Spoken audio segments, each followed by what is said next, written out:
light of what just happened this week in France with the beheading of a teacher who showed cartoons, the Charlie Hebdo cartoons to his class, and a non-student decided that he was going to stab him out in front of the school and beheaded him. And then yesterday, at the basilica in Nice, France, the Notre Dame Basilica in Nice, a guy walks in and kills three people, stabs them to death, and decapitates one for the same reason. This is Islam at work. I'm not talking about violent or radical Islam. This is Islam.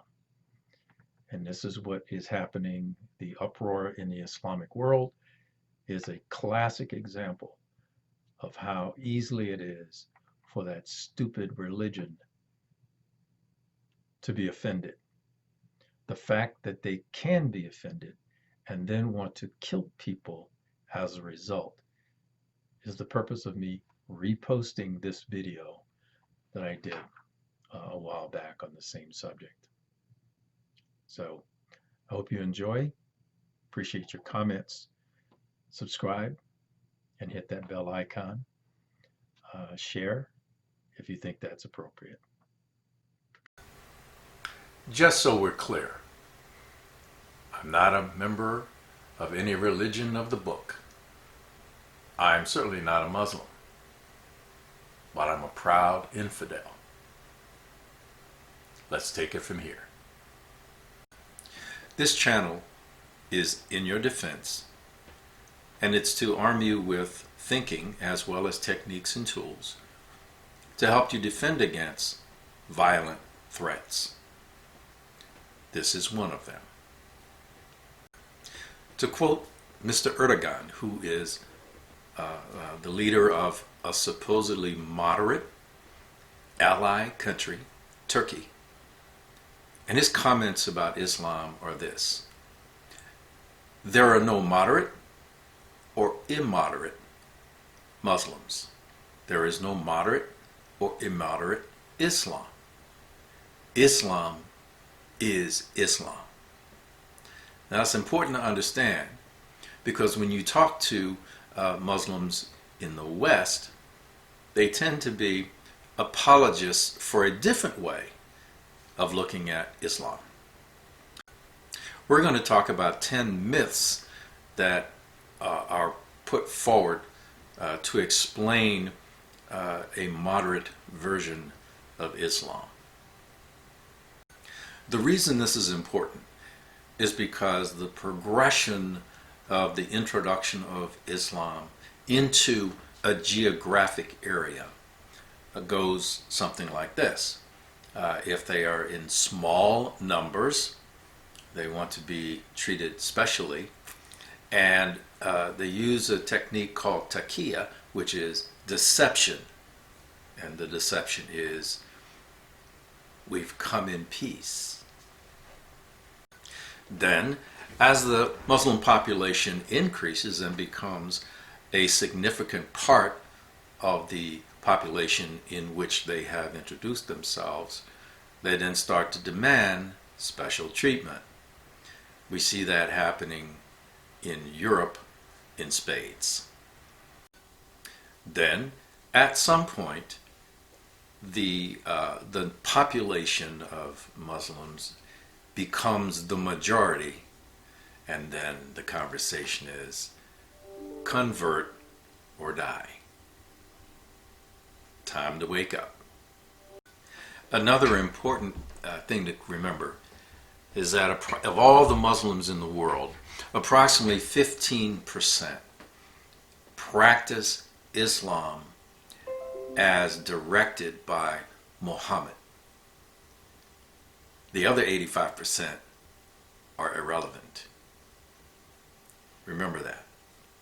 15% drives the worldwide perception of Islam. Now, there are countries where those 15% live. Where are they? Iran, Iraq, Pakistan, Saudi Arabia, and Afghanistan, if I hadn't said that already. The usual suspects. Then when you go to the South Pacific or Southeast Asia, you have, when people talk about moderate Muslims versus radical Muslims, it's an oxymoron and a dichotomy. There is no such thing. Why? Because the Quran is not open to interpretation. You cannot moderately interpret the contents of the Quran and Hadith to moderate it. A good Muslim follows the Quran as written. All other Muslims, as I said earlier, are irrelevant and just trying to go along to get along. All Muslims are taught in Muslim school, if they go to study Islam in a madrasa or somewhere else in a mosque, they are taught that the Quran has descended verbatim from the Creator Allah through his Prophet Muhammad. Period. This is accepted throughout the Muslim world. So, you either accept that, and therefore you're a good Muslim, or you're not. Well, obviously that position has implications. It's important to keep in mind that Allah's words and rules, as in the Quran and the Hadith, are not baskets of vegetables to choose from, meaning you can't obey some and not obey the others. The Quranic verses then are followed for eternity as long as there are humans on the planet or in the universe. No changes are allowed to Allah's rules and words because Allah, as Muslims say, is perfect and his knowledge is absolute. As a result, the words cannot be relative. Again, you can't moderate them. They are what they are, and they are literal. Every word should apply at any time throughout human history. That means from 622 to now. Those who call themselves Muslims but only obey the comfortable verses cannot be considered good Muslims or an authentic representation of Islamic ideology, because they're not living according to the Quran and Muhammad's teaching. They're trying to cherry pick those to go along, to get along, and you end up with good Muslims who are actually following the Quran and the Hadith, and then you have infidels. So anyone who does not follow the Quran, anyone who is not a good Muslim, they're going to get their head cut off right along with the Christians and the Jews. Here are some words that are from Allah that are just not open to interpretation because Islam does not allow for interpretation. Execute those who wage war against Allah and his messenger Muhammad. Men can marry 4 wives. Again, these are not open to interpretation if you are a good Muslim. Men can have sex with captives. Well, You kind of have that situation in Afghanistan, didn't you? Where some Marines got cranky with some Afghan police for doing bad things to young boys. A man can marry the wife of an adopted son. A woman inherits only half as much as a man does. Here's a good one. Fight with those who do not believe in Islam. Yeah, we see that a lot. Witness testimony of a woman is only half the value of that of a man. Now, these are fundamental Islamic values. They are totally at odds, especially with the values of America. But in Muslim communities, especially some that are recently here to this country, they continue to try to live by these rules. And some get in trouble for doing that. A man can marry girls who have reached puberty or have not reached yet. That is a crime. That's called child abuse. That's called statutory rape in America. But if you're a good Muslim, you're going to find a way to do that.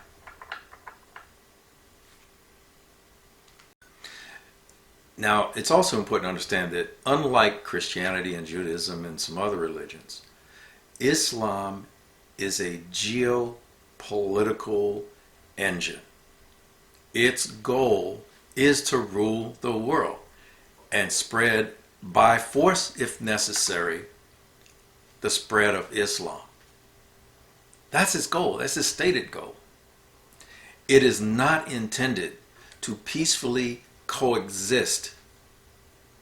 It will do that until there is a critical mass of Muslims who then will use force or use the political engines of the country that they're in or the geographical space that they're in, or like what ISIS is trying to do, basically create their own caliphate out of somebody, two other countries. That's what they'll try to do, because that is what good Muslims do. The Quran is written in Arabic. Now, I don't speak Arabic, but I do research from those who do. And Islam does not mean peace. The uneducated Muslims say that the root word of Islam, the word Islam in Arabic, is al-salam. Oh, well, salam alaikum, right? You know, peace be on you. That is not true. The root word for Islam is al-sin, which means submission. And you hear this argument, it's a religion of peace. No, it's not. It's a religion that requires submission. And the fun part is it calls for good Muslims to not only submit to Allah, but commands them to subdue people of other religions through violence until they are in a full state of submission to Islamic rule. Remember, it's a geopolitical system. So, myth number one, debunked. Islam is not a religion of peace. It is a religion of submission and causing others, infidels, to submit to them. Myth number two, Islam respects women as equals. The short response to that is bullshit. However, the longer explanation is really simple. There is no ambiguity in the Quran or in the Hadith or the history of Muhammad. Women have a subservient role to men, period. That's just the way it is. And remember, you can't reinterpret the Quran just because you need to do that to get along with the country or the place that you're in until there's enough of you to take over. Here's one that I get tired about. Myth number 3. Jihad means inner struggle. What a bunch of crap. Only Western Muslims or apologists for Western Muslims claim that. They claim that somehow it's some fluffy fight for inner peace and the struggle that a person has to do with themselves. Not holy war. That's just not true and never has been true. In Arabic, remember, the official language is Arabic, not what some Western folks feel that they have to interpret. In Arabic, it means struggle, and in Islam, the religion, it has always meant holy war.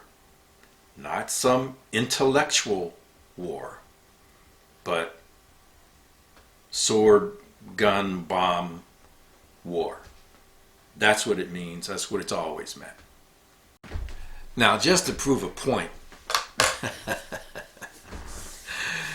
in the Quran, in Surah 4-95, Surah is like a chapter, right? And the lower number is the earlier ones and the higher number are the later ones. And oh, by the way, if there's a conflict in meaning, the higher numbers take precedence over the lower numbers. Now, we'll come back to that in a second.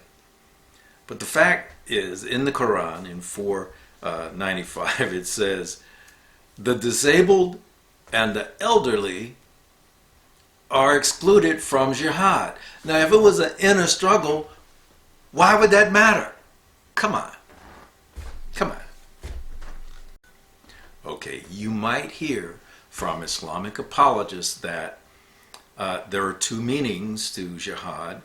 The inner struggle is the greater jihad, and the holy war is the lesser. Most Islamic scholars in the world, by the way, that comes from a single hadith, and most Islamic scholars have agreed that that was made up. Therefore, jihad means and always has meant holy war. Okay, myth number 4. Remember, the first one was Islam means peace. Not true. And myth number 4 is Islam is a religion of peace. And the myth says, and these are the apologists again, would say Muhammad was a peaceful man and taught his followers to be peaceful. True Muslims would never act aggressively. True Muslims.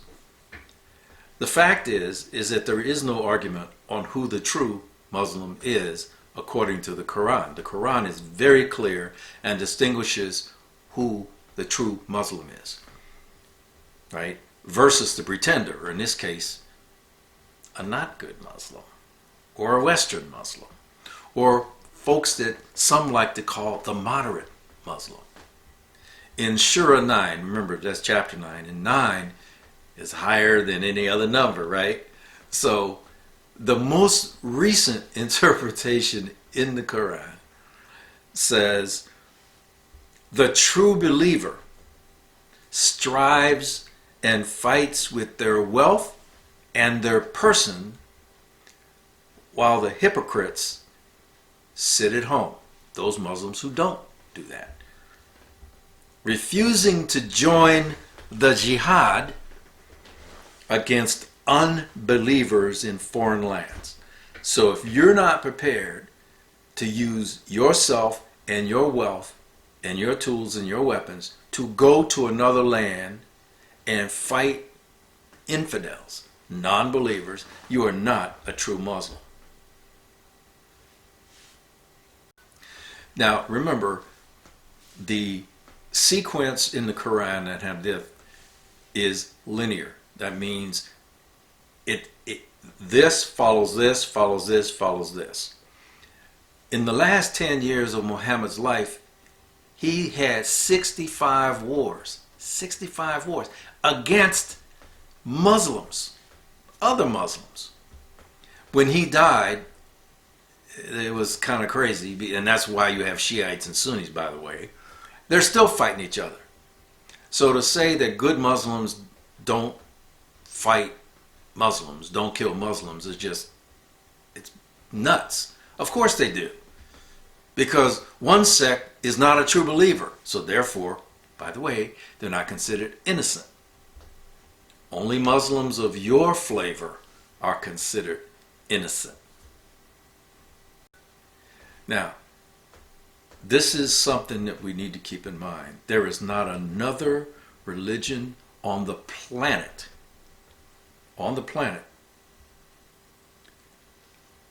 that consistently produces terrorism in the name of its God. Islam is the only religion that does that.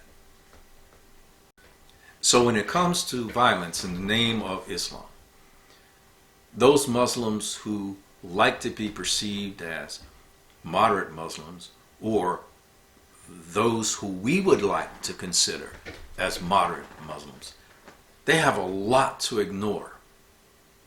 They have a lot to ignore from their holy books and the teachings of Muhammad than the good Muslims who believe in the word of the Quran and of Allah.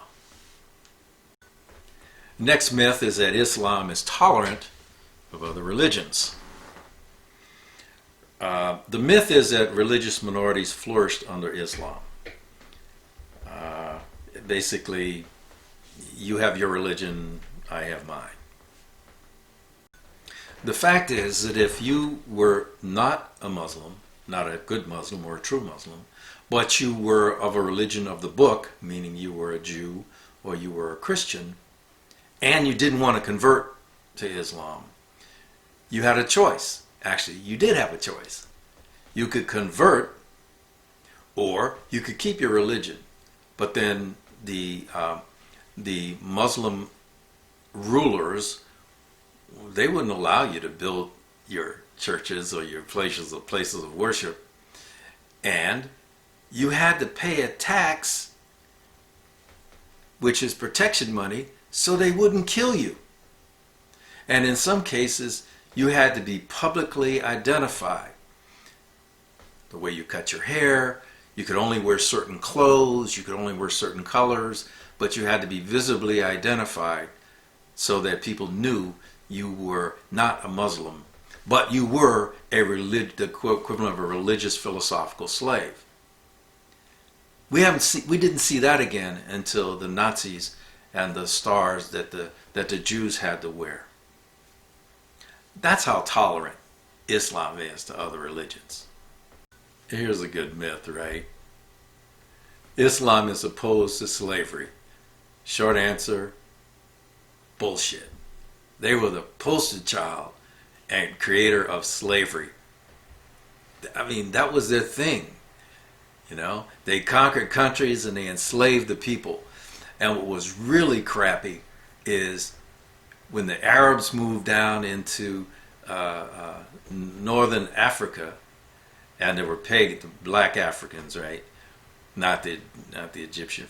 They moved down and enslaved all of those folks, and that went on for 1,300 years. 1,300 years. And to this day, they still think it's cool, right? So slavery is a basic concept inside of the religion of Islam as practiced by good Muslims. There has never, in the entire history of Islam, been an abolitionist movement. Never. To this day, it is still an accepted concept in the religion. Here's another fun myth.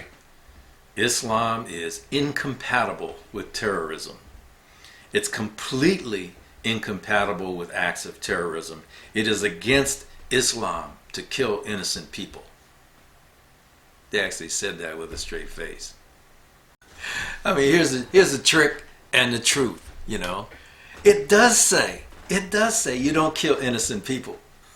But you and I aren't considered innocent because we're not Muslim. And in the real deal, we might not be the right Muslim sect, and so we still get killed. Come on.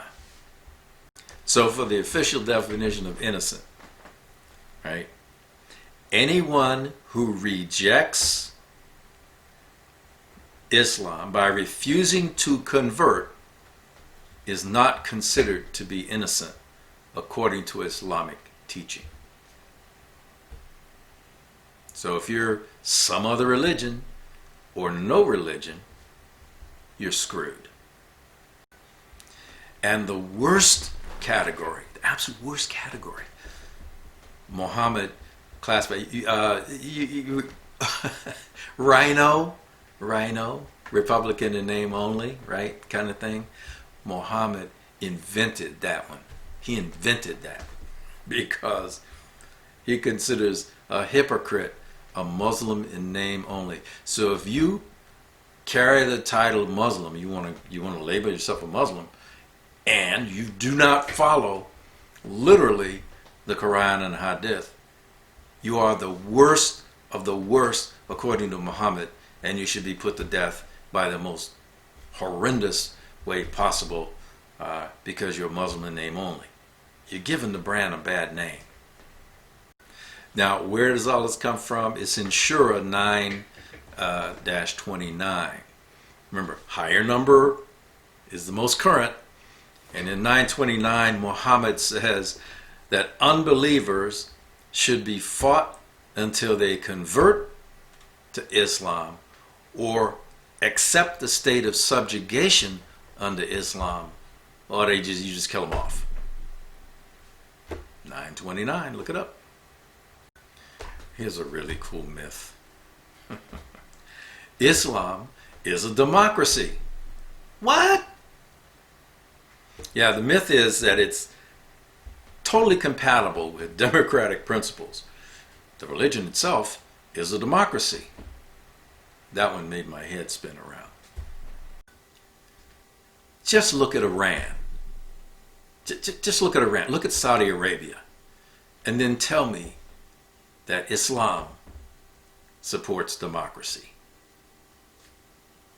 The last myth that I'll deal with here is the myth that the Quran is the Muslim counterpart to the Bible. Not even close.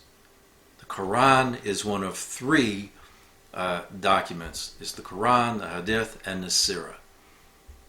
The Quran is written by Muhammad in real time and is the literal word of God or Allah as told to Muhammad.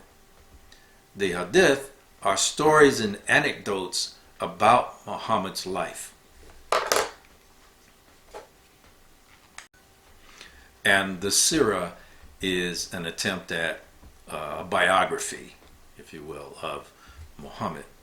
So those three would be the equivalent of the Bible, and only loosely. Now, let's look at time. The contents of the Bible were done 600 years before Muhammad was a gleam in anybody's eye. And the final stuff written about Muhammad was 150 years after he died. 600 plus 150 is 750 years. This country, America, is barely 300 years old. Come on. Look at how hard we are to do our own history. No. The Quran is not the equivalent of the Bible or the Torah. So what does this mean? And I'll go through a couple of graphics here. The first is this acceptance of young males between 18 and 29 of the idea that suicide bombing is okay against infidels. The idea that it's okay. So in America, 26% 26% of Americans who identify as Muslim, age 18 to 29, serious military age, believe that suicide bombing is okay. In Britain, it's 35%. In France, it's 42%. It's no wonder that the French are having the issues that they're having right now. When you have almost half of the 18 to 29-year-olds thinking, hey, blow your shit up, that's cool. In Germany, it's 22%, and in Spain, it's 29%. I mean, those are some really scary numbers. Okay, I'm going to do some math in public here. So, Pew, the survey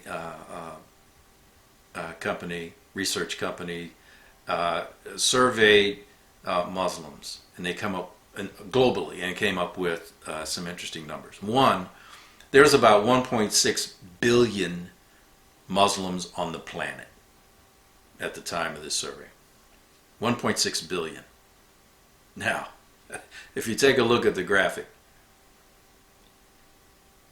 36%, that's almost 40% of the worldwide Muslims believe that you should be killed if you become an apostate. That is, you decide, screw this Islam stuff, I'm getting out of here.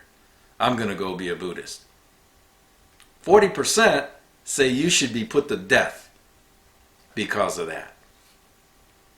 The next is, hang on a second, let me do more math in public. Now let's talk about adultery. 46%, or almost half, believe you should be killed for adultery. As law. Law. Not, jealous husband killed, but head chopped off by the court, by the law. Half. Now here's where you really start to need to pay attention. Of the 1.62 billion Muslims in the world, remember that includes American Muslims in this country. It doesn't say moderate, it doesn't say, it says Muslims, right? 68% believe that Sharia law should be the rule. That's almost 70% of all the Muslims in the world. And remember, a lot of those Muslims are they're not living in Iran or Saudi Arabia or Pakistan. But they still believe this. You need to wake up. And here's the last one. Now, some of you guys just cool your jets, because this doesn't apply to you unless you're Muslim, right? But 86% of the Muslims, and this is all the Muslims, male and female, believe that the wife should absolutely obey the husband. What? So in all of those, tell me that any of that is compatible with the values in this country, or any Western country for that matter. None. Now, what I'm going to say now is important. One, this is the United States of America. We have a constitution, and we have a form of government that we've come to know and love for over 250 years. There are some countries that do not recognize Islam as a bona fide religion and restrict it and regulate it very tightly. In America, Islam is a religion, and therefore its practice by its people is protected by the First Amendment. And for those that worry that where there are concentrations of Muslims practicing Islam, that somehow Sharia law will become the law of that area, is prevented by the First Amendment, which is separation of church and state. Efforts to impose a different geopolitical caliphate in the United States would be met with rigorous constitutional challenge. And if that didn't work, Second Amendment works fine for me. I am totally not worried. Now, it doesn't matter that those who are good Muslims and really want this stuff will ever get it in this country. They can advocate. We are not France. We are not the EU. We are the United States of America, and we are different than other countries in the world. So I'm not too concerned about that. I don't think that in a neighborhood where someone wants to build a mosque that's like a church, I'm cool with that. No, you cannot have a loudspeaker or a guy yelling to the neighborhood 5 times a day that it's time to pray. That infringes on my rights as a citizen to not be bothered with that shit. Now, you have churches that have bells, but that's music. It tells you the time of day, every hour, every half hour, whatever. It's not a call to prayer. It is not a religious sound coming from whatever church has a steeple and a bell. But to have someone broadcasting to the neighborhood 5 times a day, y'all come and pray now because it's time to do that, no, I'm not down for that. And that would not pass constitutional muster either. Many of the behaviors that some good Muslims would like to do are just crimes in our country. And that's why we have not good Muslims here. Because there has to be in jail if they try to do some of that silly stuff that's done in some of the other countries. So I'm okay with people praying. I don't care what they do as long as they keep it to themselves. I don't care if they wear different clothes than I do or their women cover themselves up. Don't care. As long as I can dress the way I want to dress. And whatever the norm is for dress is not offensive. Offensive meaning in the legal sense obscene or, inciting to riot, that kind of thing. It also says that insightful language, the call for jihad, that's a non-starter. And where that happens, we in this country have recourse. We have a legal system that we follow to address those kinds of misbehaviors. We also have the Second Amendment. So the lessons that I've just tried to express about the myths of Islam, yes, it is based and it is the most violent religion left to its own devices in the world. In America, because of our form of government and our set of laws, its practice is constrained. So unless our form of government changes, which I'm not concerned about at all, Muslims can practice Islam as long as they follow that inside of the laws that we have, which are based on the Constitution.